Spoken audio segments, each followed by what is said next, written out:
dólares. Nos gusta mucho hacer follow-ons en las compañías en las que van bien, seguimos invirtiendo, y también invitamos siempre a co-invertir con nosotros a otros actores, otros fondos, otros interesados en participar. En concreto, hoy tenemos 4 oficinas, estamos en Argentina, en Chile, en Perú, en Silicon Valley, pronto también a tener oficina en México, estamos ahí definiendo cómo desembarcamos también en México. 2 fondos hasta aquí invertidos, 31 empresas entre los 2 fondos, 4 empresas vendidas, 3 del primer fondo, 1 del segundo fondo, un poquito más de 50 inversores entre ambos fondos. Este es nuestro portafolio hoy de compañías invertidas, como para que vean los sectores. Eso está agrupado por sectores. Somos inversores siempre en compañías de base digital, tecnológica, mucho software, pero bien agnósticos en cuanto a los verticales. Nos gusta mucho el espacio de FinTech e InsurTech, también nos gusta mucho lo que son tecnologías aplicadas a salud, educación, pero como ven hay una variabilidad importante en cuanto a los sectores que hemos invertido. Espero que voy a eliminar un segundo el WhatsApp, que solo tira notificaciones, ahí está. Y por último, estamos en construcción, ya han lanzado nuestro tercer fondo, con base en Estados Unidos, un fondo de hasta $100 millones, para invertir, como les decía, en ticket hasta $5 millones, en etapas de compañías un poquito más maduras, que tengan potencial de unicornio y que puedan escalar al menos regionalmente. Eso como para comentarles un poquito de dónde vengo y desde dónde les puedo hablar. Y ahora, bajando un nivel o volviendo un poco a la base, que es el Venture Capital y cómo funciona, que es un poco el objetivo de la charla. Lo primero, como para nivelarnos en los términos que se usan muchas veces, hay conceptos que se utilizan como capital de riesgo, capital emprendedor, Venture Capital. Los 3 son sinónimos. Quieren decir exactamente lo mismo, ¿no? Cuando uno escucha cualquiera de esos términos. ¿Qué tipo de emprendimiento aplican a este mundo del Venture Capital? Cualquier tipo de emprendimiento, de microemprendimiento, no necesariamente. Generalmente al mundo del Venture Capital aplican emprendimientos que son de alta escalabilidad en poco tiempo. O sea, típicamente un emprendedor en el sector textil que va a hacer indumentaria, no es un emprendimiento susceptible de ser financiado por estos mecanismos, porque no tiene una escalabilidad súper agresiva, exponencial. Un emprendimiento que sea un componente, un artista, una decoradora de interiores, un componente de horas hombres muy fuerte, cuando hay la injerencia de las personas y el tiempo de personas, tampoco es un modelo que sea escalable rápidamente en el tiempo. Entonces, generalmente tampoco es el mecanismo por excelencia. En cambio, cuando hablamos de una app tecnológica que optimiza algún proceso, que digitaliza algún proceso tradicional, típicamente eso sí es financiable por Venture Capital. Básicamente las startups que tienen que tener, al menos un foco regional o global. Difícilmente una startup muy local pueda tener ese crecimiento exponencial. Tienen que tener un alto componente innovador que le permita tener esa alta probabilidad de escalar rápidamente, y todo eso se traduzca en un crecimiento rápido y exponencial. ¿Alguna aclaración más en cuanto a los términos? Se habla mucho de Venture Capital o Private Equity y muchas veces no sabemos cuál es la diferencia. Todo esto forma la industria del capital privado. La industria del capital privado está formada por tanto Venture Capital como Private Equity. Ahora, Venture Capital generalmente se da en etapas tempranas de las compañías, cuando es capital semilla, es las etapas iniciales, y luego viene el capital emprendedor, o el Venture Capital propiamente dicho, en etapas un poquito más de crecimiento. Generalmente cuando las compañías son más grandes ya se habla de Private Equity, y típicamente la diferencia entre Private Equity, más allá del tamaño y de inversiones generalmente mucho más grandes, es que el Venture Capital no controla compañías. Siempre las inversiones de Venture Capital son por un porcentaje minoritario de la empresa. En cambio, el Private Equity sí controla compañías, es un comprador de compañías, gestiona y luego vende. En cambio, el Venture Capital siempre apuesta a un equipo, emprendedor, fundador, que tiene que liderar y gestionar esa compañía, entonces siempre tiene una participación minoritaria. Para conocer un poquito las etapas y los montos típicos que se dan, esto es un camino estándar de Latinoamérica que en los últimos tiempos se está cambiando mucho, pero básicamente para entender cuáles son las diferentes etapas, generalmente una empresa nace con una idea a la izquierda de la pantalla. Esa idea generalmente se empieza a financiar con ahorros propios del propio emprendedor, con la tarjeta de crédito, con los pocos ahorros que tiene. Típicamente eso no puede superar mucho más de $10.000, $20.000. Luego viene el famoso Valle de la Muerte y las ideas que empiezan a sobrevivir ese Valle de la Muerte. Aparecen los financiadores que son, primero la triple F, que le llamamos los Friend, Family and Fools, la familia, amigos y los bobos, que son los primeros que confían en ese emprendedor y lo ayudan a que pueda empezar a desarrollar ese emprendimiento. Luego, si el emprendimiento sigue creciendo, aparecen ya algunos inversores más profesionales, que son los inversores ángeles y las aceleradoras. Los inversores ángeles son generalmente empresarios con éxito en algún determinado sector, con alto patrimonio, que deciden invertir algo de su patrimonio en compañías en donde puedan agregar algún valor por su know-how o por su experiencia. Típicamente esas inversiones son desde 50 hasta $500.000, es el segmento donde se mueven los inversores ángeles. Ahí es donde tenemos nosotros el Club de Ángeles Adventure que yo lidero. Luego viene, si un emprendimiento sigue creciendo, es donde aparecen los micro venture capital y los venture capital. Esto está cambiando mucho hoy, los tickets de inversión que realizan este tipo de fondos, pero en la tradicional, en Latinoamérica, los micro venture capital han hecho inversiones semillas de hasta $1 millón y los venture capital entre 1 y 5 millones de dólares, hasta 10, algunas excepciones. Luego, cuando la compañía sigue creciendo, ya aparece la banca comercial, los mecanismos más tradicionales de financiación de las empresas, fondos de deuda, y aparece el private equity más alto, como también un mecanismo de financiamiento, para llegar al final a los mercados públicos, cuando las compañías son mucho más grandes.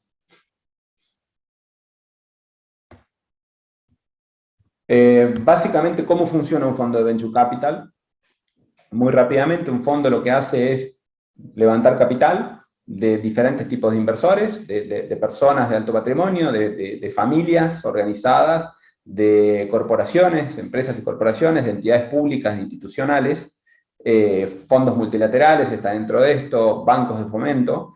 Todo eso se pone en un fondo, ese fondo invierte en compañías, en un modo puede invertir como deuda convertible o directamente como capital, pero el objetivo es tomar una participación minoritaria en esa compañía, ayudarla a que crezca lo más rápidamente posible y luego vender su participación o vender la compañía y retornar el dinero a todos los inversores.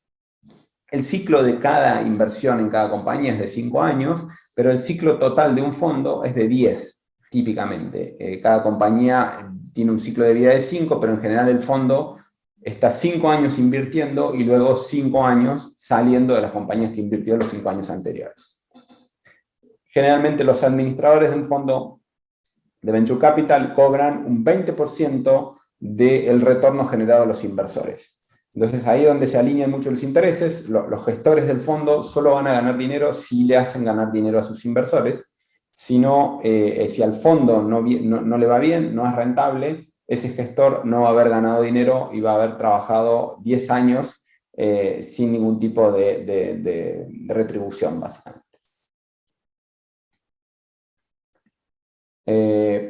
Un tema fundamental es cómo seleccionar las compañías en este mundo de etapas tempranas. Hay gran cantidad de compañías buscando financiamiento, es importante analizar gran cantidad de compañías que buscan financiamiento. Estos son los números, por ejemplo, nuestros del año 2020, son números reales de nuestro fondo. En total, aplicaron 822 proyectos que tuvimos que analizar, de los cuales 183 tuvieron más de una revisión, de los cuales 30 avanzaron a un proceso de validación ya en detalle, 17 fueron elevados a comité de inversión, 5 proyectos fueron invertidos.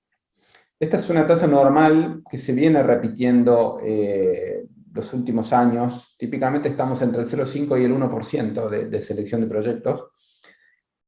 Como ven, realmente se analizan muchos proyectos. Para invertir en un proyecto uno tiene que analizar gran cantidad de volumen para poder seleccionar bien. Es muy habitual que un proyecto que nos puede gustar mucho tenga competidores en muchos otros países, si no en el mismo país.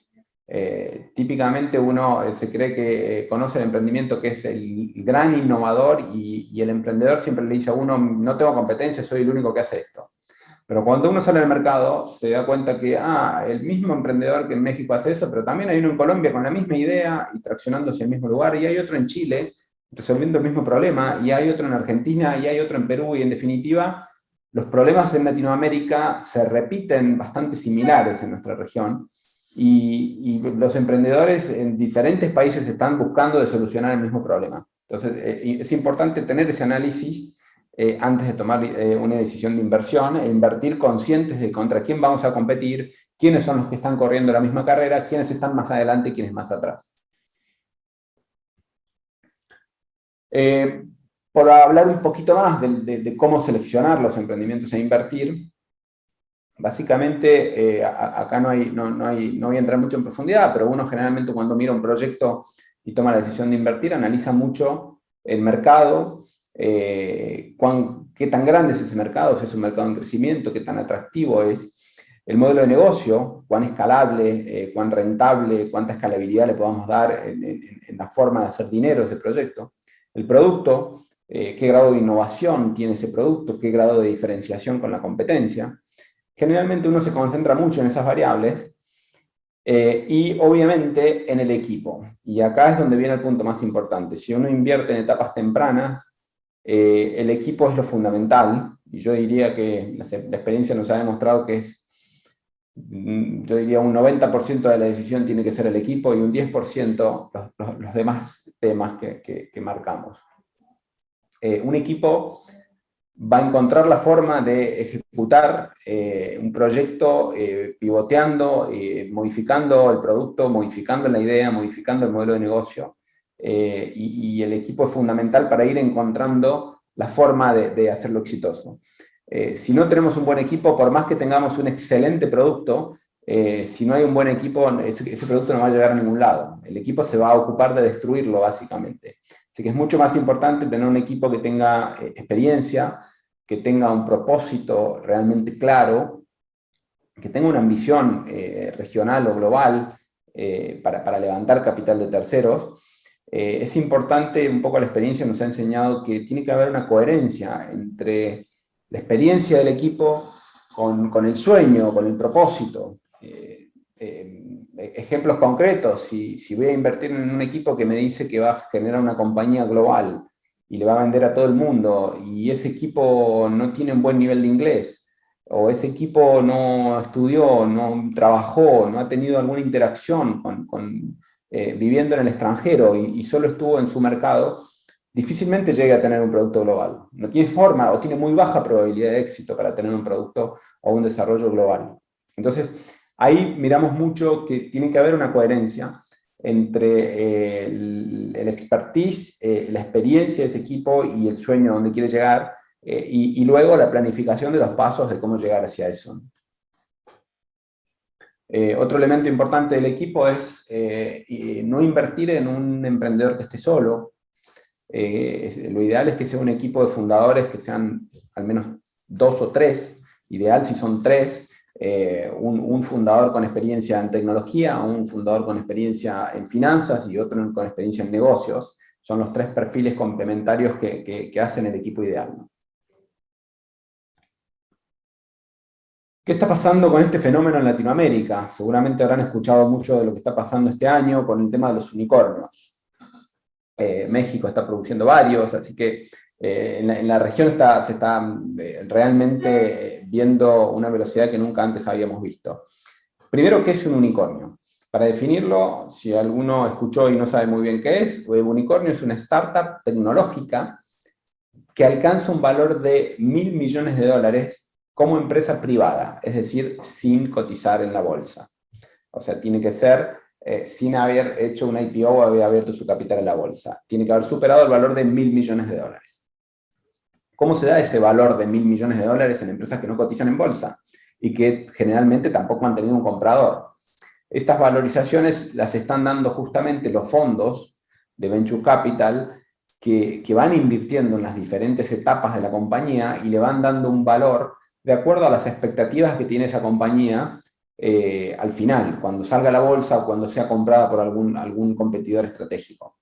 Esa expectativa de crecimiento que tiene la empresa se compara con otros jugadores del mercado que hayan alcanzado niveles similares, que hayan salido a la bolsa, y a partir de eso se van manejando valuaciones que en definitiva no tienen mucha relación con cuánto esté vendiendo la compañía en ese momento, no tienen mucha relación con qué cantidad de productos o qué, digamos, qué tamaño, qué cantidad de empleos. En realidad tiene una relación directa con la expectativa futura que pueda llegar a tener esa compañía, y eso está dado en gran medida por la velocidad de crecimiento que trae esa compañía. Una compañía con alta velocidad de crecimiento tiene muchas más probabilidades de ser valorizada en cientos de millones de dólares hasta llegar a los 1.000 millones para convertirse en unicornio. Todo un tema las valuaciones de compañías de mercado en capital privado, y el desafío es que cuando esa compañía salga a la bolsa, el mercado valide esa evaluación, lo que en general se viene dando. Han habido algunos casos de compañías que se desinflan, pero en general el mercado termina validando esa evaluación. Para entrar un poquito más en detalle, cómo se va construyendo ese valor en las diferentes etapas de la compañía, esta es una tabla de típicamente diferentes segmentos de inversión, de cómo los fondos vamos invirtiendo y cómo las compañías se van valuando. Es un poquito la misma curva que veíamos antes en las diferentes etapas de inversores. Acá vemos, por ejemplo, que en la etapa presemilla, cuando se invierten menos de $200.000, típicamente la compañía vale entre $500.000 y $2 millones. Cuando, estos son términos muy generales, ¿no? Hay muchísimas excepciones, pero es un poco el estándar en el que se ha venido moviendo la industria en Latinoamérica. Cuando estamos en una etapa semilla, que son inversiones entre $300 y $600.000, la evaluación típicamente está entre los 3 a 5 millones de dólares. Luego, las rondas empiezan a aumentar a 1 o 2 millones de dólares, 3 a 6 millones de dólares respectivamente, las compañías valen ya 10, 15, 30 millones de dólares, y así sucesivamente hasta levantar inversiones ya cuando empiezan a superar los 25 o 50 millones de dólares, las compañías ya empiezan a valer cientos de millones hasta llegar al famoso unicornio. Algunos ejemplos de unicornios ya antiguos, básicamente, previos al año 2010, en donde la velocidad de generación de compañías era mucho más lenta que ahora, pero ya había algunos unicornios de aquella década.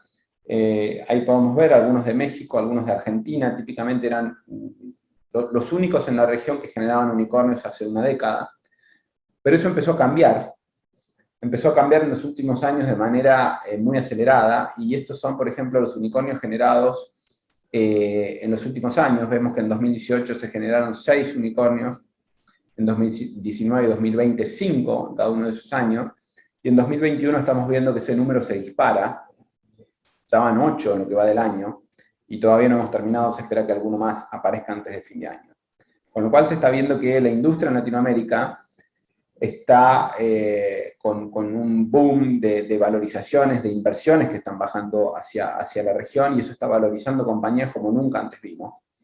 Y esto hace que toda la industria de inversión en capital privado esté creciendo y acompañando este crecimiento, ¿no? Acá estamos viendo un poco el mapa más global de lo que ha sucedido este año en México, compañías como Clip, Bitso, Kavak, tremendo lo que están haciendo, Rappi en Colombia, Corner Shop y Notco en Chile. Por primera vez Chile tuvo sus unicornios este año, no había tenido unicornios. D-Local en Uruguay, por primera vez Uruguay generó una compañía de más de 1.000 millones de dólares. Y Argentina, que ya venía generando algunas, ha seguido generando este año varias. Ni hablar de lo que ha pasado este año con Mercado Libre, una compañía que hoy debe estar en unos 90.000 millones de dólares de evaluación. Nubank en Brasil, que también la última vez que la vi estaba cerca de los 40.000 millones de dólares de evaluación, con lo cual estamos viendo que toda la región está demostrando que puede generar compañías que resuelven los problemas de la región y que realmente toman valorizaciones resolviendo esos problemas, que son validadas por grandes fondos de inversión que están bajando mucho más que antes, y luego algunas saliendo a la bolsa y validando esos valores, ¿no? Esto lo vemos, si miramos, esta es la curva de inversión en Venture Capital de los últimos años. Cada barra de esas es un cuatrimestre. Vemos que en los últimos años ha sido fluctuante, pero siempre en torno a valores, esto es toda la región, valores cercanos que fluctuaban entre medio billón y 2 billones de dólares por trimestre. Y vemos que el segundo trimestre de este año fue de 7.2 billones la inversión en la región. Solo un trimestre fue lo mismo que todo el año anterior. Y el tercer trimestre de este año, ese número se vuelve a repetir. Con lo cual, estamos ante una explosión en los montos invertidos en esta industria, que es lo que se traduce justamente en todas estas compañías que valen más de 1.000 millones de dólares. Estamos viendo fondos como SoftBank, que están transformando toda la industria en la región. Estamos viendo fondos como Sequoia o como QED, fondos globales de Estados Unidos, que están enfocándose en Latinoamérica, cosa que nunca antes vimos. Eso obviamente lo vemos muy positivo desde la industria, porque valida mucho y permite que las compañías lleguen a niveles que antes no lográbamos que llegaran. Esto es una tendencia que también lo podemos ver a nivel global. Vimos del lado derecho, ahí están las valorizaciones de compañías en Estados Unidos, en la bolsa americana, como en el año 2010 habían 2 compañías tecnológicas en el top 5. Si uno mira la misma curva en el año 2001, 10 años antes, había solo una, que era Microsoft. En el año 2010 hay 2, Microsoft y Apple. Y si uno mira hoy, el top 5, 6 incluso, de compañías son tecnológicas. Desplazaron completamente a las compañías de industrias más tradicionales del top de valorizaciones en la bolsa. Si uno mira Latinoamérica, hace 10 años no había ninguna tecnológica. Y si uno mira hoy, ya vemos como Mercado Libre está número 2 a nivel región, y como aparece abajo Nubank, Magalu ya también entrando en el ranking. O sea que estamos viendo que este ciclo que 10 años atrás se empezó a dar en Latinoamérica y esperamos que continúe. Hasta aquí. Después tengo algunos ejemplos de startups, pero me parece que los voy a aburrir demasiado. Hasta aquí tenía pensado como contenido. No sé si abrimos a preguntas. No sé si hay preguntas. Abrimos a preguntas. Si no, les muestro algunos ejemplos. Hasta ahorita todavía no me comparten preguntas en el chat. Igual si quieres continuamos con la presentación, con el resto de la información que tenías. Y nada más igual recordándoles, chicos, las preguntas que tengan, cualquier duda que vayan surgiendo, escriban en el chat y ahorita le damos lectura, ¿vale? Por favor. Bueno, muy bien. Bueno, continúo con algunos ejemplos. Uy, a ver, se me fue. Ahí está. Algunos ejemplos de compañías invertidas que un poco, de nuestro fondo, que un poco validan esta línea de crecimiento. Esta Betterfly es una compañía que invertimos, es una compañía chilena, que lo que hace es seguros de vida, enfocado mucho en los seguros de vida de personas en corporaciones. O sea, generalmente las corporaciones, las grandes empresas, contratan un seguro de vida para todos su planta, sus empleados. Este es un seguro de vida que tiene una tarifa plana, una tarifa fija, pero que la cobertura del seguro va subiendo a medida que las personas hacen vida sana. Esto está medido por cuántas calorías quema una persona haciendo deportes, está conectado a las principales aplicaciones de deportes. Entonces, cada vez que uno hace un deporte, registra las calorías que quemó, y en función a cómo va quemando esas calorías, la cobertura del seguro va aumentando. Con lo cual esto produce todo un círculo virtuoso dentro de las empresas de fomentar la vida sana, y además de tener mayor cobertura o menor costo de un seguro de vida, tiene por supuesto menos ausentismo y muchos mayores beneficios en cuanto a la salud de las personas. Y además esta compañía tiene, por cada caloría que se dona en su app, tiene un sistema de ONGs detrás que convierten esas calorías en alimentos para niños desnutridos, y van a ayudar a algunas causas que van rotando, ¿no? Pero que de desnutrición en países como Haití, en países como África, en algunos países de Latinoamérica que tienen problemas puntuales. Entonces es una compañía de triple impacto, pero que además está teniendo un enorme desarrollo con el negocio de seguros de vida. Esta empresa, para que se den un ejemplo, nosotros invertimos en la ronda Semilla. La compañía valía menos de $10 millones. Luego la compañía levantó su serie A, luego levantó su serie B este año. Con la serie B la compañía está valuada en $300 millones. O sea, es una compañía que hemos crecido desde que invertimos poco más de 30 veces en valuación, y realmente está creciendo a una velocidad tremendamente agresiva. Para que se den una idea, una empresa como esta está teniendo una tasa de crecimiento mensual del 30%, mensual. Estas son las historias que rápidamente van hacia convertirse en unicornio.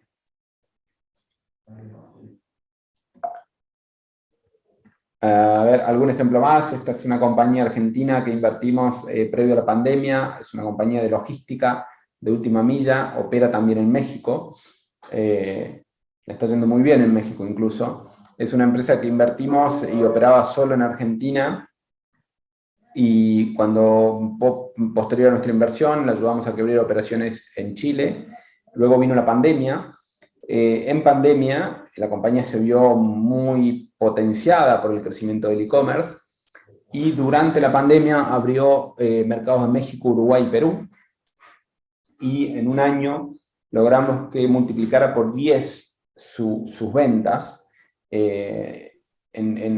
pasando de operar en un solo mercado a operar en 5 mercados y multiplicar por 10 su volumen. Esto es lo que nos demuestra estos modelos digitales de cómo son escalables estas compañías de manera tremendamente rápida. Un último ejemplo de una compañía que también nos gusta mucho, Home. Esta compañía opera también en México, opera en Chile, Perú y México. Esta compañía lo que es, digitalizó todo el proceso de renta de un inmueble, de un apartamento, la renta y la venta, reemplazando a los agentes inmobiliarios en un sistema uberizado, por agentes, digamos, uberizados de mucho menor costo, que van y muestran el inmueble. Con todo un proceso digital, de experiencia digital, tanto para el comprador como para el vendedor, muy bien resuelto. Esta es una compañía que invertimos hace un año.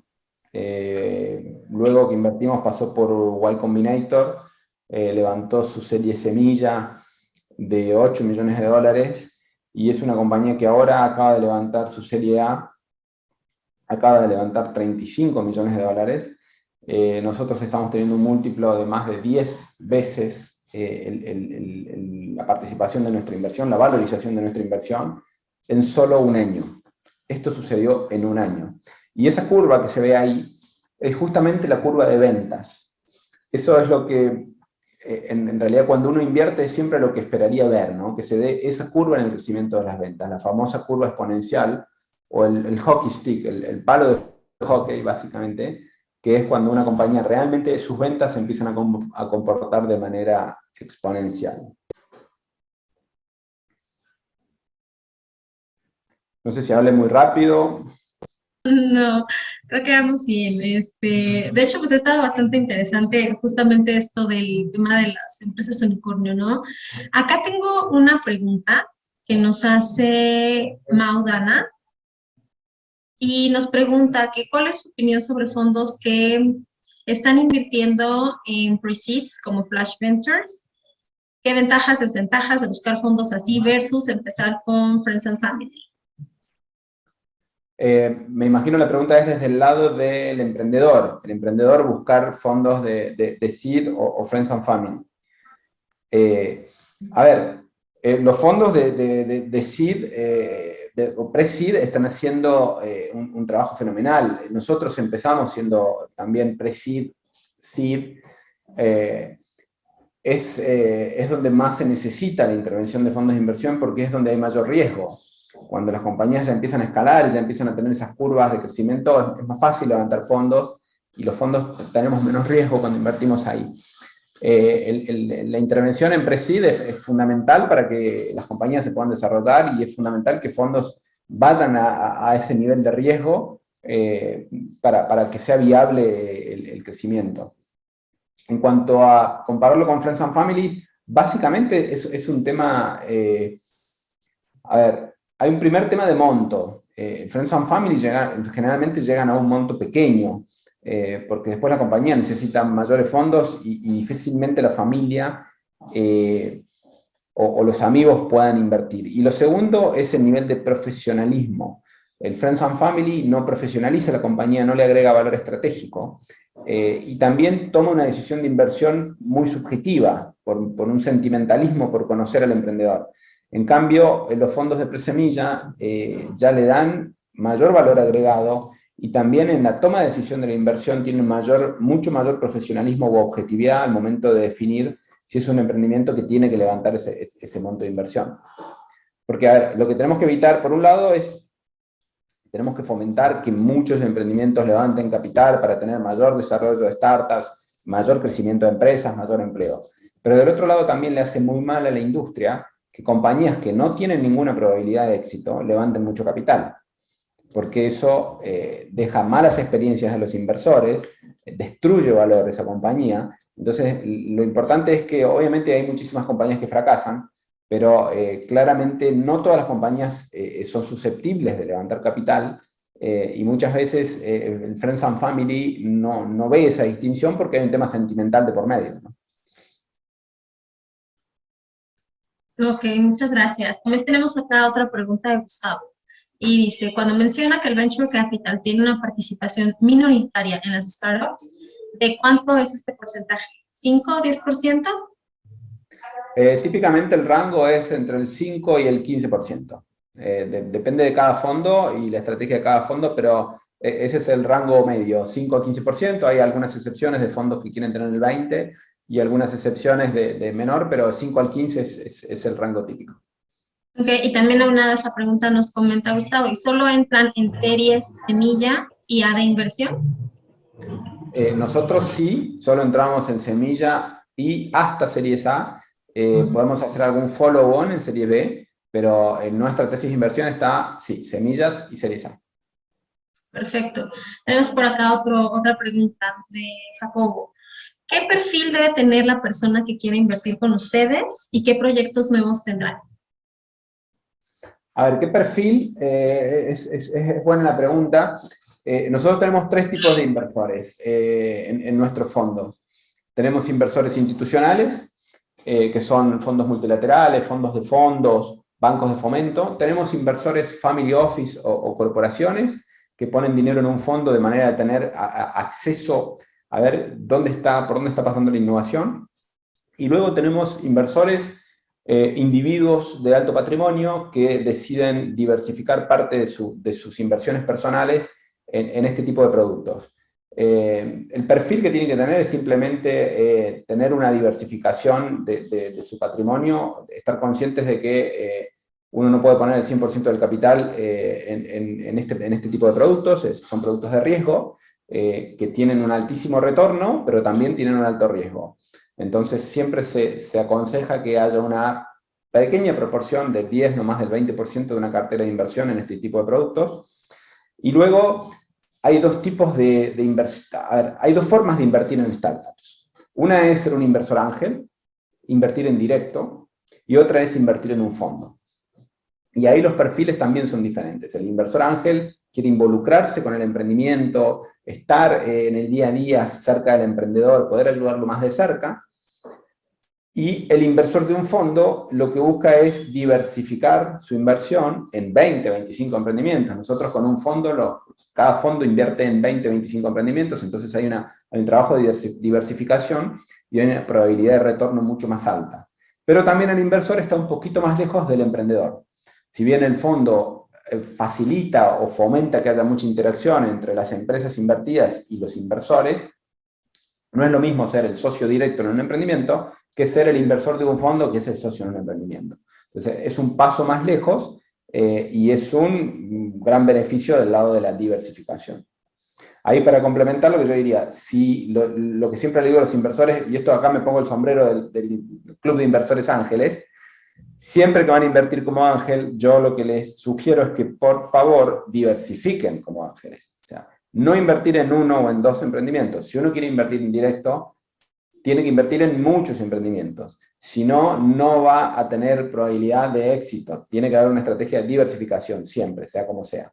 Si uno no tiene esa capacidad de diversificar, es mejor que invierta en un fondo que va a diversificar por uno, digamos. Va a tener esa capacidad de gestión para poder diversificar la cartera. Perfecto, muchas gracias. Pues bueno, creo que hasta aquí llegaron las preguntas también. Y bueno, la manera en la que estamos interactuando también con este tipo de temas es justamente que si alguien que está dentro de esta sesión o externo le interesa a lo mejor con ustedes trabajar, podría ser en ambos sentidos, que fuera como inversor o que fuera también como un startup, ¿correcto? Correcto, sí, sí, totalmente. Estamos abiertos de los dos lados. Bueno, y no respondí ahí a Jacobo qué proyectos nuevos tendrán. Exacto. Ahí, a ver, estamos analizando gran cantidad de proyectos. Hoy nuestra tesis de inversión está muy enfocada principalmente en dos verticales en donde estamos viendo proyectos. Uno es todo lo que es transformación digital, enfocada en B2B, negocios para empresas, todo lo que tiene que ver con adopción financiera de pymes, todo lo que tiene que ver con software para empresas, todo lo que tiene que ver con procesos que se hacían de manera analógica, que pasaron a ser digital, muy potenciados por la pandemia. Y luego, en el lado B2C, todo lo que tiene que ver con las nuevas conductas de consumo digital. Estamos viendo proyectos que están muy en línea con, sobre todo muy acelerados post pandemia, en las nuevas formas en que nos movemos, en la nueva forma en que alquilamos una propiedad, en las nuevas formas en que nos educamos, en las nuevas formas en que consumimos salud, nos alimentamos. Todo está siendo revolucionado por modelos digitales a una velocidad mucho mayor. Entonces estamos muy enfocados en ese tipo de proyectos y la verdad teniendo muy buenas experiencias como este que les mostraba de los alquileres digitalizados con esa curva de crecimiento exponencial, en un segmento en donde en realidad una inmobiliaria digital, hay emprendedores intentando hacerlo hace muchos años. Bueno, hoy es el momento. Entonces, ese es el tipo de proyectos que estamos viendo para seguir invirtiendo. Perfecto. Y también nos pregunta Ramón, ¿cómo puedo invertir? ¿Tienen alguna página? O sea, ¿cómo sería el proceso entonces para convertirse en inversor con ustedes? Ahí estoy escribiendo a nuestra página web. De todas formas, les envío acá mi contacto, nos contactan, generamos una reunión y básicamente les mostramos el producto en detalle y encantados de continuar la conversación con todos los interesados. Maravilloso. Pues justamente te digo, pues es parte de la intención, ¿no? Cualquier persona que estuviera interesada justamente en tener este modelo y este acercamiento, con mucho gusto, ya sea a través de nosotros, nos están dejando también sus datos los chicos aquí en el chat, para quien guste tomarlos y con toda la libertad del mundo poderse acercar con ellos. Si no los tienen, porque igual habrá gente que no tuvo oportunidad de conectarse a la sesión, pero de todas maneras vamos a distribuir los datos de contacto de Luis y de Carolina para que de cualquier manera pudieran estar en contacto para poder echar a andar estas inversiones. Al final, como decíamos al principio, ¿no? Todos estamos buscando cómo crecer nuestro patrimonio, y creo que esta es una muy buena opción. Sí, la verdad que sí, encantados de seguir la conversación y bueno, esperamos tener un fondo 3 todavía mejor que el 2, en donde estamos teniendo muy buen retorno, así que encantados de seguir la conversación. Y yo siempre digo que invertir en este tipo de productos, además de generar una upside importante, que hoy los fondos lo están teniendo, tiene una parte muy, muy linda, que uno está en contacto con las personas que quieren cambiar el mundo. Entonces Claro.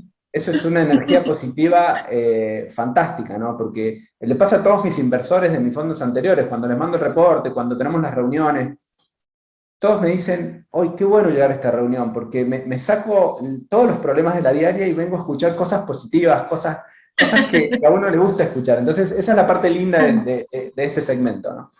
Sí, no, totalmente, que todos tenemos, y mucha gente que tiene grandes ideas justamente para aportar algo, para crecimiento, para desarrollo y para atacar muchos problemas que, como bien acotas, aquí en Latinoamérica, vaya que tenemos cosas en que trabajar. Así es, así es. Bueno, a disposición para continuar la conversación con quien quiera.